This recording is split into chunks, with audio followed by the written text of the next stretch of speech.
সম্প্রতি একটি গণমাধ্যমকে দেওয়া বিশেষ সাক্ষাৎকারে রাষ্ট্রপতি মোহাম্মদ শাহাবুদ্দিন তার পদে থাকা না থাকা নিয়ে গুরুত্বপূর্ণ খোলামেলা মন্তব্য করেছেন। শুক্রবার রাতে বঙ্গভবনে দৈনিক কালের কণ্ঠকে দেওয়া সাক্ষাৎকারে তিনি এ বিষয়ে কথা বলেন। বঙ্গভবনে দেওয়া এই সাক্ষাৎকারে রাষ্ট্রপতি জানিয়েছেন, বর্তমানে রাজনৈতিক পরিস্থিতিতে তার পদে থাকার বিষয়টি এখন ক্ষমতাসীন দল বিএনপির সদিচ্ছার উপর অনেকটা নির্ভর করছে।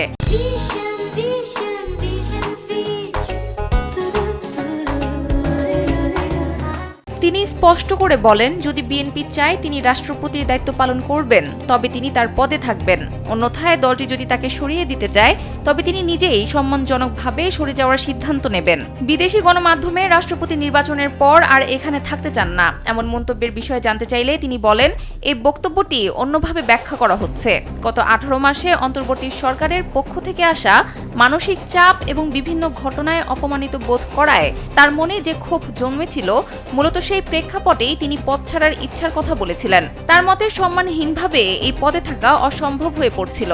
রাষ্ট্রপতির এই বক্তব্য বর্তমানে দেশের রাজনৈতিক মহলে নতুন করে আলোচনার জন্ম দিয়েছে।